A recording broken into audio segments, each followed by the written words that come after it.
आज की ऊर्जा का विषय है इच्छाएं। जीवन है तो इच्छाओं का होना भी स्वाभाविक है। हालांकि एक समस्या यह भी है कि एक इच्छा पूरी होते ही दूसरी कामना सिर उठा लेती है।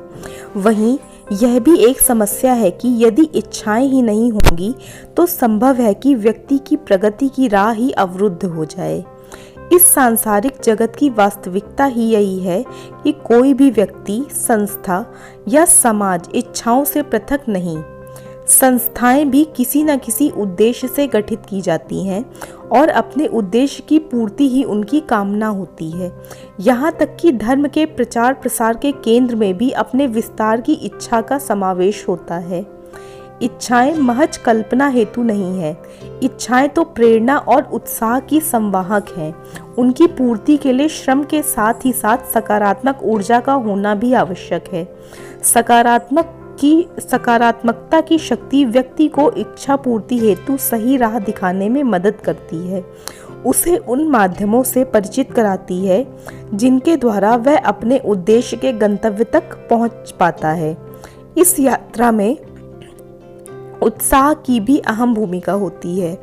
उत्साह का अभाव कामना पूर्ति में बाधक होता है। आलसी मन खुली आंखों से स्वप्न तो दिखा सकता है, किंतु उन्हें पूर्ण करने की दिशा में पुरुषार्थ के लिए प्रेरित नहीं कर पाता।